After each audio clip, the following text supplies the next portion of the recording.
Have you ever written a Python program, run it, and then poof, all your data just vanishes the second it closes? Yeah, we've all been there. Today, we're going to fix that. We're diving into Python's file handling, the key to making your program's data stick around for good. Here's the best way to think about it.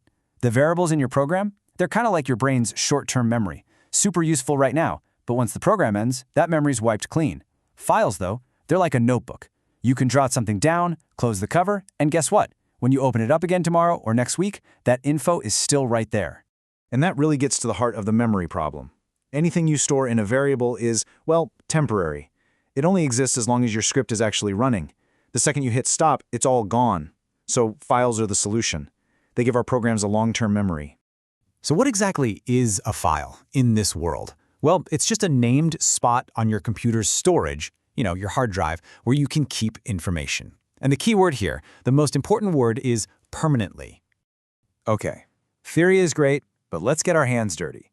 How do we actually do this? Well, the very first step, whether you want to read from a file or write to it, is you have to tell Python to, metaphorically, open the door. And this right here is the magic key to that door, the open function. It needs two really important pieces of information. First, the name of the file you want to mess with, like filename.txt. And second, this thing called the mode, which is just you telling Python what you're planning to do. Now, these simple little letters control everything.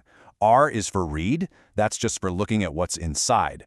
W is for write. But whoa, be careful with that one, it will completely erase anything that's already in the file. A much safer bet is A for append, which just tacks your new data onto the very end. And finally, X is for creating a brand new file from scratch. So once we've used our key and we've opened that door, we can finally start moving information in and out.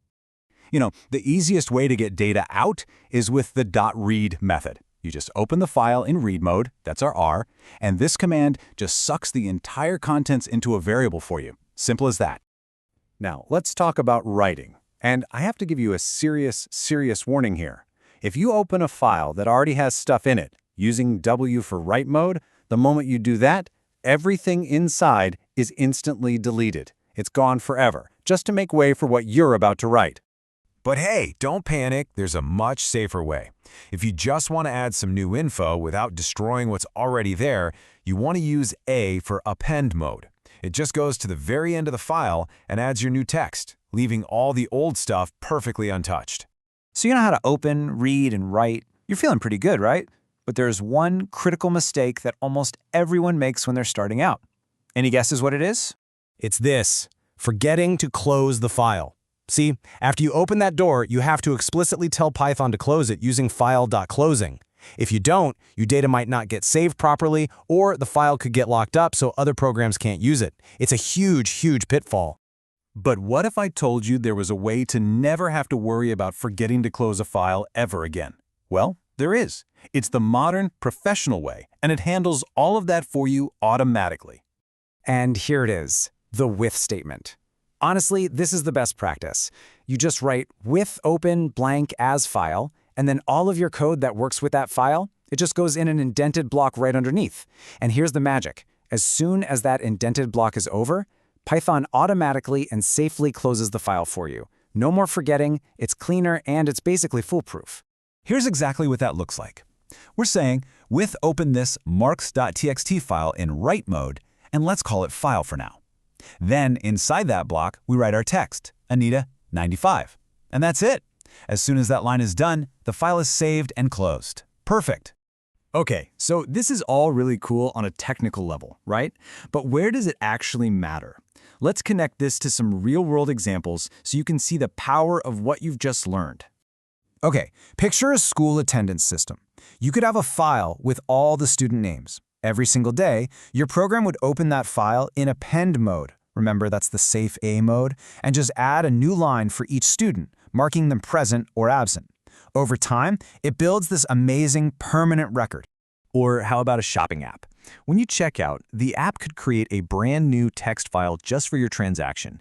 It would then write all the details, the item, the price, into that file, and boom, you've got a permanent digital receipt.